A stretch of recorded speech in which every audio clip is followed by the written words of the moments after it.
I am starting, it's evening my dear students. बेटा problems की बात की जाए ना तो वो तकलीफें, वो बर्ताव नहीं, वो तकलीफें जो फीमेल जेंडर को, जो वुमेन्स को इस देश में, इस समाज में झेलना पड़ रहा है। द वर्ड समाज मीन्स अ सोसाइटी, बट समाज में कौन कौन, चाहे भली वो हमारे अपने फैमिली मेंबर्स हो, पेरेंट्स, चाहे भली वो नेबर्स हो, एरिया वाले, चाहे भली वो ससुराल वाले, इन लॉस वाले हो, जो मिल के फीमेल जेंडर को, वुमेन्स को तकलीफ पहुंचा रहे, गर्ल्स को तकलीफ पहुंचा रहे।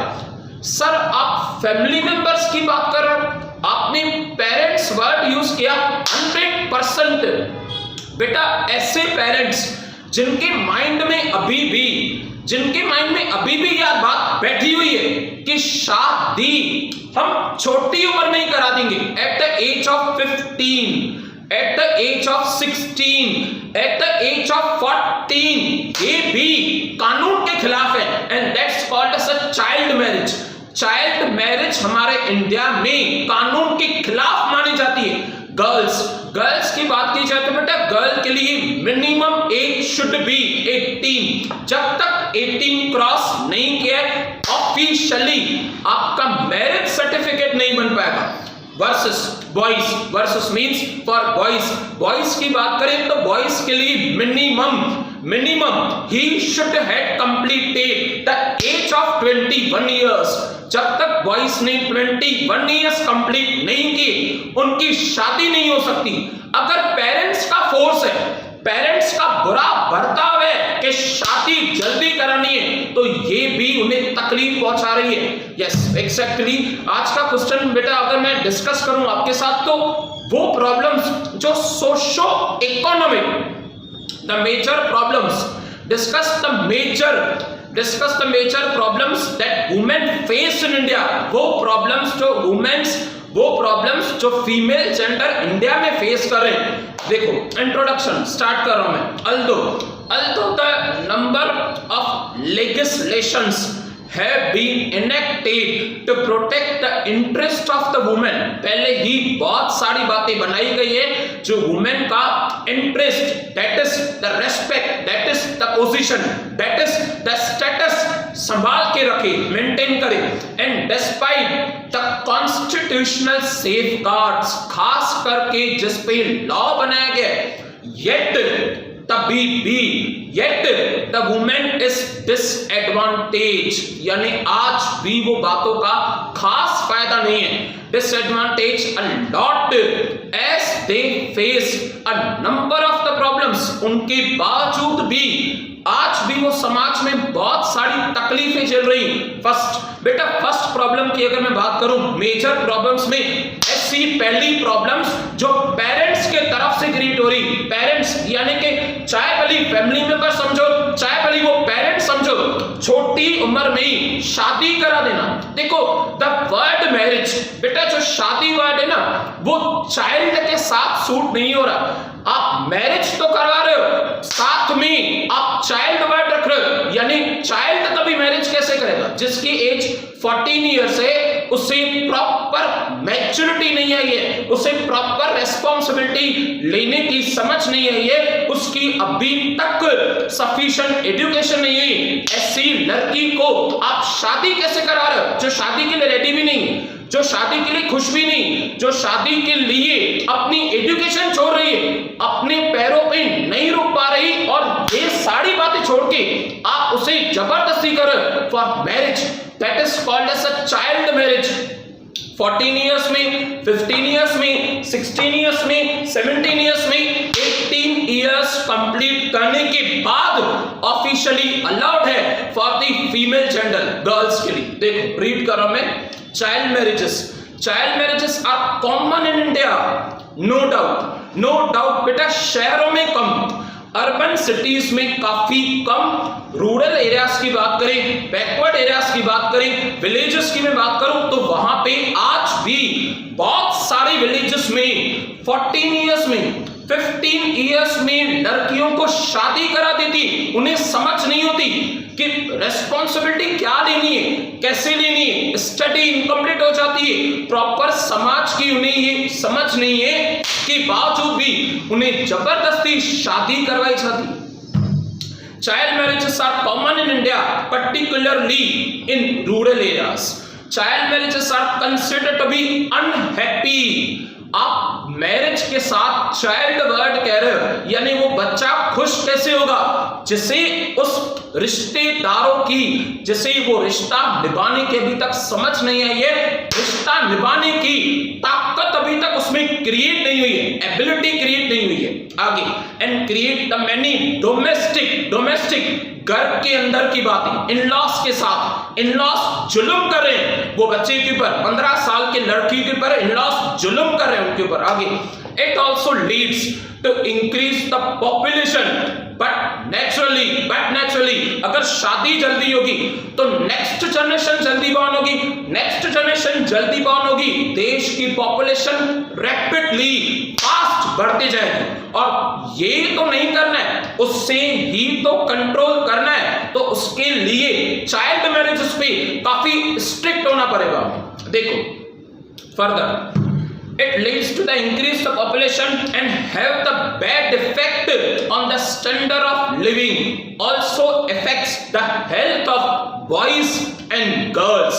अब ध्यान से समझो कि उन्होंने एक्चुअली क्या कहा है। देखो बेटा, एक जिंदगी होती है क्वालिटी की, लड़का और लड़की, that is the boy and the girl, marriage कर रहे हैं at the age of 24, at the age of 25, at the age of 23। Sir इतना लेट क्यों? बेटा पहले आप जिंदगी बनाओ तो सही, जिंदगी शादी के बाद नहीं बनेगी, पहले जिंदगी बनाओ और जिंदगी बनाने के बाद फिर लाइफ पार्टनर डिसाइड करो। ये बातें बाद में भी हो सकती, ग्रेजुएशन बाद में नहीं होगी, जॉब बाद में नहीं मिलेगी, स्टडी बाद में नहीं मिलेगी, आपकी जिंदगी डोमेस्टिक वायलेंस में न चली जाए। इससे अच्छा पहले आप सेल्फ एजुकेटेड रहो, पहले आप सेल्फ डिपेंडेंट रहो, उसके बाद ये सोचो। नेक्स्ट की बात करें, second, woes of widows. The word woes it means great sorrows, greatness, बहुत ज्यादा दुख। विडो, वो विडो यानी ऐसे टाइप की वुमेन्स जिनका हस्बैंड एक्सपायर्ड हो चुका है, जिन्हें लाइफ पार्टनर नहीं है, जिनके लाइफ पार्टनर की डेथ हो चुकी, उन्हें कहा जाता है विडो। इट मींस ससुराल वालों ने, इन-लॉस वालों ने, फैमिली मेंबर्स ने, नेबर्स ने ये सोच बिठा दी कि अगर इसका पति गुजर चुका है, यानी ये हम पे डिपेंड है, हम इससे जितना काम करवाएं वो काम करेगी, हम उसे जैसे बिहेव करें वो बिहेव होगी। एक्चुअली जो लड़की माँ बाप को छोड़ के आई है तो उसकी समझ तो यही है, उसके संस्कार तो यही है ना कि एक घर छोड़ के वो दूसरे घर में आई है, एक माता पिता को छोड़ के वो दूसरे माता पिता के साथ आके रह रही। तो आपकी सोच यानी इन-लॉस, आपकी सोच उनके फैमिली मेंबर्स, ये कैसे क्रिएट हो जा रही कि अगर पति की मौत हो गई तो उसके बाद सिर्फ और सिर्फ ये सेवा के लिए, इससे सिर्फ घर की काम कराया जाए, ये छोटी सोच कैसे क्रिएट होगी। बोस ऑफ द विडोज, उन्हें बहुत सारे दुख झेलने पड़ते हैं। कपड़े, that is dressing choices of colours की नहीं होती, mostly light colour, mostly white colour, light shade colour, यानी उनसे उनकी जिंदगी की सारी खुशियां छीन ली जाती है। रीड कर रहा हूं मैं। The widows faces a number of the problems in Indian society, world की बात नहीं कर रहा मैं, हमारे देश की बात कर रहा हूं। आगे, at times they are abused, उन्हें अब्यूज किया जाता है, डोमिनेट किया जाता है by the male members। Male में कौन? हस्बैंड की तो डेथ हो चुकी है, डेथ हुई तो ही विडो है, इट मींस उनके इन-लॉस के फैमिली मेंबर्स, इन-लॉस के मेल्स। आगे, by the other male members in her in-laws family, in the several communities, widows are not permitted। यहां तक तो कुछ कम्युनिटी में widows are not permitted to attend the social celebrations। किसी की शादी में नहीं जा सकते हो, क्यों नहीं जा सकती? क्योंकि आप अकेले हो, आपको पति नहीं है। इट मीन्स अगर उन्हें हस्बैंड नहीं है तो क्या उन्होंने जीने का अधिकार खो दिया? अगर उन्हें पति नहीं है, एक्सपायर हो चुका है हस्बैंड, तो क्या उन्होंने वेयरिंग्स, ये बातों का ड्रेसफुल कलर वेयरिंग्स हक को छीन लिया? अगर उन्हें पति नहीं है तो क्या जीते जी मार दे खुद को? यस, लिखा हुआ है, ये नहीं लिखा हुआ है, ये लिखा हुआ है कि उनके हक को छीने चाह रहे हैं। तो अटेंड द सोशल सेलिब्रेशंस मना किया जाता है, परमिटेड नहीं है। आगे such as weddings, birth ceremonies, and there are also restrictions on clothing, colourful clothing के लिए उन्हें मना किया जाता है। लाइट कलर, व्हाइट कलर ज्यादा करके मोस्टली दुखी रहे जैसे जिंदगी भर, उनकी ये सोच, उन्हें ये टॉर्चर किया जाता है, प्रेशर दिया जाता है। आगे विडो रीमैरिजेस, क्या वो कोई और लाइफ पार्टनर भी डिसाइड कर सकती है? विडो की लाइफ में कोई और मेल मेंबर है, ये भी उन्हें परमिशन नहीं दी जाती। इट मींस उन्हें एक्चुअली एक केज के अंदर बंद किया जाता है। केज दिखता ही नहीं है, पर वो केज कौन सा? वो केज उनके ऊपर रेस्ट्रिक्शंस का। आगे remarriage is difficult in most cases and males do not prefer to get married to widow. Males ज्यादा करके किसी विडो से मैरिज नहीं करना प्रेफर करते, ये भी उन्हें समझाया जाता है, ये उनकी सोच, प्रेफरेंस ऐसे बन जाती है। Next third, lower status and the social backwardness. Read कर रहा हूं। The social status of the womens continues to be inferior यानी कम समझो उन्हें, कमजोर समझो उन्हें। मेल जेंडर से ताकतवर नहीं है वो, मेल जेंडर ज्यादा पावर है।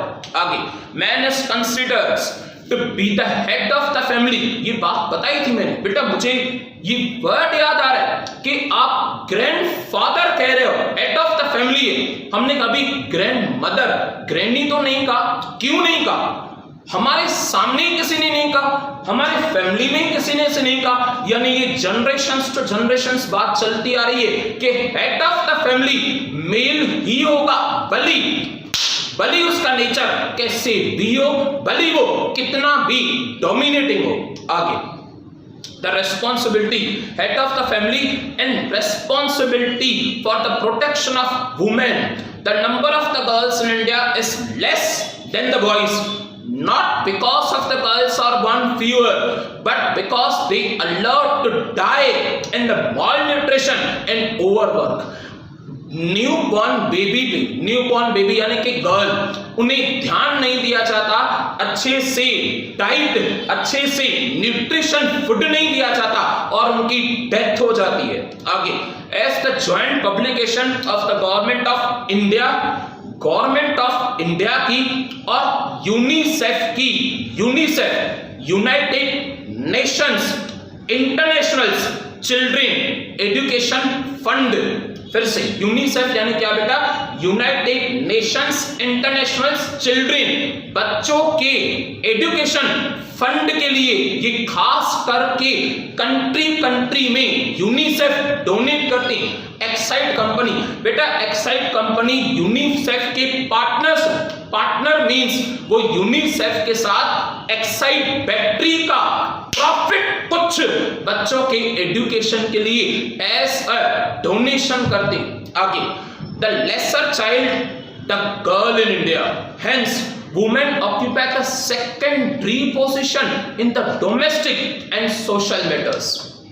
Next, fourth one, that is polygamy. The word polygamy means एक husband को एक wife से ज्यादा, it means husband ने शादी की है but उसे wife एक नहीं है, एक से ज्यादा है, एक से ज्यादा वाइफ, 2 3, एग्जैक्टली इट मीन्स पति एक, वाइफ 2, वाइफ 3। इट मीन्स उन्होंने, हस्बैंड ने ये सोचा है कि वुमेन का स्टेटस कम है और मेरा ज्यादा है। उन्होंने समाज में, उन्होंने फैमिली में वुमेन के स्टेटस को, उनकी रेस्पेक्ट को, उनकी इज्जत को कभी प्रेफरेंस नहीं दिया। दैट्स व्हाई उन्होंने पॉलीगेमी करना प्रेफर किया, हस्बैंड एक हो और वाइफ दो और वाइफ तीन। लिखा हुआ है polygamy means to have more than one wife. Further polygamy lowers the status of the woman and they are deprived in the socio-economic rights, happiness and joy of the married life by many sections of the Indian society. Government regulations about the polygamy have been opposed. हमारा समाज, हमारे देश की government in बातों के opposed है। आप किसी की जिंदगी के साथ, आप किसी के कैरेक्टर के साथ, आप किसी की लाइफ के साथ खेल नहीं सकते। अपने बर्ताव की वजह से, अपने बिहेव की वजह से, अपने नेचर की वजह से आप किसी को कम नहीं समझोगे। आगे further next fifth one, insufficient legal protection. The word legal, देखो बेटा, हस्बैंड और वाइफ के बीच में अगर नेचर, अगर म्यूचुअल अंडरस्टैंडिंग नहीं हो रही, इन केस के मैरिज के बाद हस्बैंड और वाइफ के बीच में म्यूचुअल अंडरस्टैंडिंग नहीं हो रही, नेचर अलग अलग है, इट इज बेटर कि वो डिवोर्स पेपर पे सिग्नेचर कर दे। आप अपनी जिंदगी में खुश और हस्बैंड यानी मेल जेंडर अपनी जिंदगी में खुश। तो डिवोर्स से क्या होगा? डिवोर्स से वो सारे बर्डन्स, डिवोर्स से वो सारे रेस्ट्रिक्शंस फीमेल पे हट जाती हैं और फीमेल अपनी ओरिजिनल लाइफ पे आ जाती है। बट सिर्फ डिवोर्स भी उन्हें लीगल प्रोटेक्टेड नहीं करता। देखो, divorce is on increase in India, but it had become the convenient weapon in the hands of the men who have their own socio-economic, individual or family problems. But large divorce laws do not give the sufficient protection to the women. सिर्फ divorce होने के बावजूद भी women's India में safe नहीं है। उनके ऊपर उसके बावजूद भी रेस्ट्रिक्शंस है कि डिवोर्स क्यों हुआ, किसकी गलती की वजह से हुआ। हम डिवोर्स कर रहे हैं, हम डिवोर्स चाह रहे हैं, हम यानी ऐसा मैरिड कपल की जिंदगी में शांति रहे, भले अलग जी पर सुकून की जिंदगी जी। आगे give the sufficient, it's not give the sufficient protection to the woman. Life of the woman after the divorce remains unprotected and miserable. Poverty, गरीबी की खुशियों के बगैर, यानी फीमेल जेंडर को जताया ही ये क्या है, दिखाया ही ये क्या है कि आप मेल के बगैर नहीं रह सकते, और ये गलत है। ऐसा कुछ भी नहीं है। बहुत सारा सफिशिएंट पावर है फीमेल जेंडर में मेल के बगैर रहने में। बस सिर्फ और सिर्फ खास करके एक पावर कहूं तो बेटा उसे कहते हैं विल पावर। आप सारे पावर्स को बाद में रखो, एजुकेशन इज अ पावर बाद में रखो, मनी इज अ पावर बाद में रखो, सब पावर्स को छोड़ के एक पावर को जरूर क्रिएट करना, that is called as a will power. अपनी ताकत, अपने खुद पे सेल्फ कॉन्फिडेंस। नेक्स्ट सिक्स्थ, मैं सिक्स्थ पॉइंट रीड नहीं कर रहा हूं, आप रीड कर लेना। नेक्स्ट सेवेंथ, फिर वही सपने के ससुराल वाले करोड़ों रुपए देंगे और मैं अमीर बन जाऊंगा। आप अमीर बनो, आपको हक है अमीर बनने का।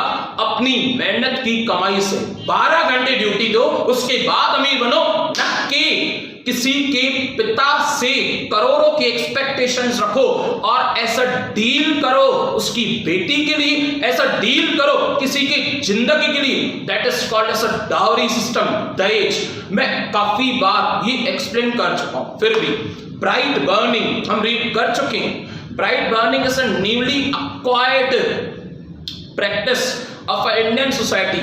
Dowry is a special right enjoyed by the male. दहेज मिलेगी करोड़ों में। आगे, dowry system is a very crude and backward system still faced by Indians. जबरदस्ती की जाती है उन पे। आगे, in which the females are expected to bring the life long maintenance from their parents. Flat का मेंटेनेंस बढ़ते सुना है, कार का मेंटेनेंस हो ये सुना है। आप बेटी दे रहे हो एज अ फादर और उसके की जिंदगी की आप मेंटेनेंस व्यक्ति भरोगे। क्यों? उनके हस्बैंड में इतनी भी ताकत नहीं रही कि 2 वक्त की रोटी अपनी वाइफ के लिए और जनरेशन के लिए वो सेव कर सके और कमा सके। नेक्स्ट 8th पॉइंट, बेटा 8th पॉइंट हमारा हो चुका है फीमेल फोर्टिसाइड। याद करो उस पे पूरा क्वेश्चन था। फीमेल फोर्टिसाइड यानी क्या? Unborn baby. अनबॉर्न बेबी को अगर आप टेस्ट करवा रहे हो और उस टेस्ट में ये पता चल रहा है कि वो फीमेल जेंडर गर्ल है, आप एबॉर्शन करा रहे हो, उसे मार दे रहे हो, that is called as a female foeticide. सबसे बड़ा मतलब अकॉर्डिंग टू मी अगर सबसे बड़ा कोई गुनाह होगा ना, सबसे बड़ा कोई पाप होगा तो शायद ही इससे कोई ज्यादा हो, यही है, दैट इज द फीमेल फोर्टिसाइड। चाहे भले वो मेल हो फीमेल हो जैसे भी हो, जो भी जेंडर हो। Nowadays due to the developments in the medical science, मैंने ये वर्ड यूज किया था, मुझे क्लिक हो रहा है कि शायद सोनोग्राफी टेस्ट कहते हैं उसे।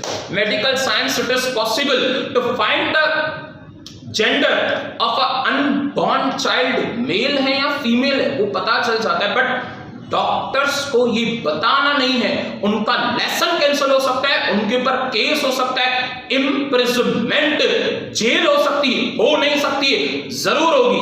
आगे next, the male of the child, gender of the child, many couples kill the unborn child through the abortion if it happens to be a girl। अगर लड़की हुई, हमें गर्ल नहीं चाहिए, हम उसे नहीं संभाल सकेंगे, ये इंसान की सोच नहीं है। ये जो आदमी सोच रहा है ना बेटा, ये सोच जो लिखी गई है, ये सोच जो लोगों में पाई गई है, ये सोच किसी मनुष्य की, किसी इंसान की नहीं हो सकती। आगे नेक्स्ट 9th की बात करें तो political rights due to illiteracy, education backwardness, and sometimes due to the traditional ideas, women are deprived in their proper legal rights and positions in the society। यानी इनके कहने का मतलब है बैकवर्डनेस की वजह से उन्हें उनके हक नहीं दिए जाते, डेप्राइव्ड छोड़ा जाता है, यानी उन्हें रखा जाता है, उन्हें पीछे कर दिया जाता है उनके असली अधिकारों से। आगे next 10th point, improper and insufficient education. देखो बेटा, अगर किसी को थर्स्ट है 1 ग्लास ऑफ वाटर की, आप उस पर्सन को 1 ग्लास के जगह 50% हाफ ग्लास प्रोवाइड कर, यानी आप उसकी थर्स्ट को पूरा नहीं करो, आप उसे फुल ग्लास ऑफ वाटर दो, उसकी थर्स्ट कंप्लीट हो जाएगी। उसी तरह से जब से एजुकेशन स्टार्ट होती है जब से प्राइमरी से भी पहले प्री प्राइमरी, तब से हर एक चाइल्ड में वो नॉलेज की, हर एक बच्चे में वो आगे बढ़ने की थर्स्ट क्रिएट हो जाती है। आप उनकी थर्स्ट को पूरा नहीं कर रहे हो और उन्हें इलिटरेट रहने पे मजबूर कर रहे हो, आप बुक्स उठा के फेंक रहे हो और उनकी शादी करा दे रहे हो। इनसफिशिएंट एजुकेशन, आप उनसे पढ़ाई कंप्लीट नहीं करवा रहे जा रहे उनकी studies. Education for the girls is not taking the seriously. Very often the educational qualifications of the girls are treated as a commodities for the marriage market। यानी आप उनकी एजुकेशन छोड़ दे रहे हो और एजुकेशन न करने की वजह से उनकी वो समझ खुल नहीं रही है, वो उतना दुनिया को नहीं समझ पा रही और वो सेल्फ डिपेंडेंट नहीं बन पा रही है because of illiteracy. Next it means last but not the least, inequality. देखो एग्जाम्पल बेटा, एक बिल्डिंग कंस्ट्रक्शन हो रही है, एग्जाम्पल अगर मैं एग्जाम्पल कहूं ना तो एक बिल्डिंग कंस्ट्रक्शन हो रही है, that is the Krishna complex. Ulhasnagar में कृष्णा कॉम्प्लेक्स बन रहा है एग्जाम्पल, वहां पे 20 मेल्स और 10 फीमेल्स, क्या कहा मैंने, 20 मेल्स और 10 फीमेल्स को डेली बेसिस पे हायर किया गया। The word hire, wages. Males को जो पूरे दिन में काम करने की वेजेस दी जाएगी, दैट इज द 400 रुपीज। ठीक है। अच्छा, फीमेल्स को जो पूरे दिन की वेजेस दी जाएंगी दैट इज 250 रुपीज। क्या मेल को 400 रुपए दे रहे हो पूरे दिन के काम करने के, और उतना ही काम फीमेल कर रही है तो उसे आप 250 रुपीज दे रहे हो? क्यों ऐसे? ये सोच के कि फीमेल में ताकत कम होती है, फीमेल में पावर कम होता है और वो काम प्रॉपर नहीं कर पाएगी as compare to the male. ये आपकी सोच गलत है। अगर आप दोनों से 10 आवर्स ड्यूटी करवा रहे हो, अगर आप दोनों से उतना ही काम करा रहे हो, it's your responsibility that you should pay the equal wages to both man as well as women. 250 rupees कम है, 400 रुपए 400 रुपीज ज्यादा है, मेल को ज्यादा और फीमेल को कम। यहां पे भी आपने कोई कमी नहीं छोड़ी वुमेन्स को कम करने की और मेल्स को ज्यादा करने की। देखो, द वुमेन वर्कफोर्स वो काम दैट इज वर्करों का जो काम होता है strength receives the less compensation 250 रुपए दिन के as compare to the male 400 रुपए दिन के, specially in the unorganised sector जो काम फिक्स नहीं होता। The women employees do not resent the low pay wages and salaries. डर लगता है उन्हें कि कहीं हमने ऑब्जेक्शन उठाया तो हम अनएम्प्लॉयड ना रह जाए, अनएम्प्लॉयड रह गए हमारी इज्जत और भी कम हो जाएगी, फैमिली मेंबर्स और भी हमें इग्नोर करेंगे। The fear of the dismissal from the services as they are ignorant of the construction safeguards. 11 points हमने कवर किए बेटा इस सेंसर में। Last quote of the day, बेटा कोट ऑफ द डे के बाद हमारा लेक्चर सक्सेसफुली कंप्लीट हो जाए। देखिए, excellence is a continuous process. आप रिटन प्रैक्टिस में एक्सीलेंट हो जाओ, दी बेस्ट, सुपर, बहुत स्पीड है आपकी अपने सब फ्रेंड्स, सब क्लासमेट्स के कंपैरेटिव में। Excellence is a continuous process, उससे छोड़ना मत, वो बहुत मुश्किल से आपको मिली है और कड़ी मेहनत और continue day by day hour by hour करने के बाद मिली है। Excellence is a continuous process. न जाने कितने दिन, न जाने कितने साल सचिन तेंदुलकर ने मॉर्निंग में बैटिंग की प्रैक्टिस की होगी, आज वो एक्सीलेंट कहने में आता है। न जाने कितने दिन, न जाने कितने साल क्रिस्टियानो रोनाल्डो, बेटा न जाने कितने दिन तक, सालों तक रोनाल्डो ने कंटिन्यू फुटबॉल की प्रैक्टिस की होगी, आज वो उन बातों में अपने स्पोर्ट्स में एक्सीलेंस कहने में आता है। Excellence is a continuous process, it's not by accident. ये कोई अचानक से नहीं होता, ये कोई लक नहीं होती, उससे खुद जबरदस्ती अपनी जिद पे हासिल किया जाता है। That's sufficient for today. We'll again continue tomorrow. Bye. Take care. Have a nice day.